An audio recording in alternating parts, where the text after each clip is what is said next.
In this video, I'm going to show you why we get sucked into the success trap and how you can create your own version of success.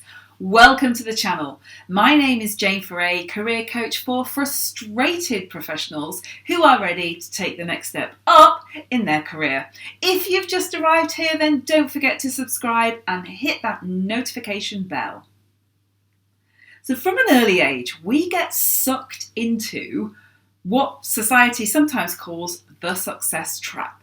We stay working in businesses with toxic cultures or in jobs that are good, but we don't really like that much. It all starts when we're at school with our grades. Our grades are tracked and that determines which university you choose to go to. And then the name of the business that you actually start working in. Path is well-worn path. We slide up the greasy pole, and once we reach the top, we take a look at the scenery because you know what? We didn't have time to do it on the way up, and we often ask ourselves, how on earth did I end up here? The thing is, you are here now. The next question should be, how do you take control of the next part of your life? So in his book, called The Three Marriages, David Whyte suggests that you need to separate self, work, and others and have conversations about how each one of them works before you bring them back together in a way that they can coexist. So here are a few questions you can use to start the conversation in your own mind. So let's start with questions about self. Am I following the vision I want for my life? Which energy sources drain or elevate me? What should I start to care less about? Which priorities are mine and which are others? What am I stuffing into my life? How do I like to disconnect and recharge? So those are a few questions to help you think about what is important to you. And there's a link down in the comments where you can download a one-pager with all of these questions on, so you don't have to remember them or write them all down. So let's think about questions about work.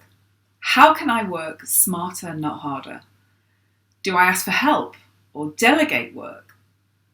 Is my work causing me personal dis-ease? Why do I find it hard to leave work at work? Have I set specific goals instead of just going with the flow? How can I exercise alternative work options? So those are some questions about work. So we've got self, we've got work. Let's move on to some questions about others. Which relationships have I neglected and why? Which rituals might I need to put in place with people?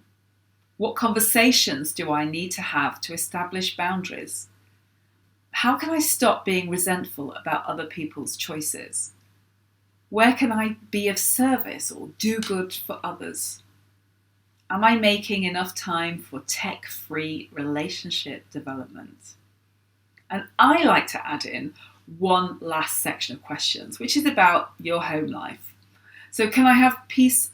Can I have a good peace of mind in my home? What is my wake up or slow down routine? How well am I eating?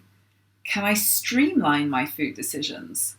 Can I work at home and do I want to? And what is zapping my energy at home? So there's some questions there to think about yourself, to think about work, to think about others, and to think about your home life as well.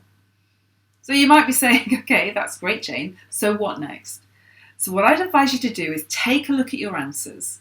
And remember, White suggests that we need to break down each part before we can actually build them back together in a way that can coexist. So take a look at your responses then. Think about which of those 4 areas needs a little bit more focus. Now it's time to take some action.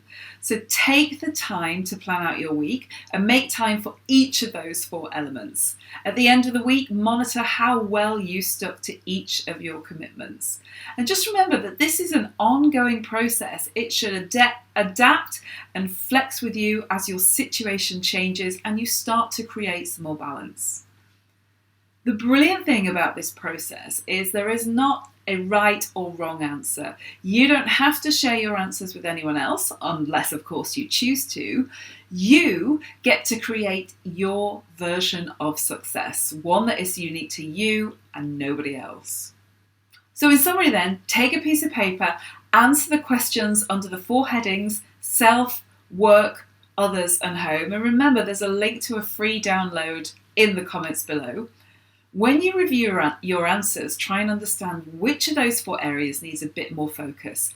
Then start to plan out your week and try and make time for all 4 elements, giving some additional time to any area that you feel needs a little bit more attention. Remember, this is an ongoing process. It can change and flex with you as your life changes. I wish you the very best of luck with this. Let me know how you get on in the comments below. Let me know of any big changes that you're going to be making. So if you found this useful, then please do click on that like button and share this video with anyone you feel would get some value from this. And don't forget to subscribe for future episodes. My name is Jane Foray, career coach for frustrated professionals. I'll see you on the next video.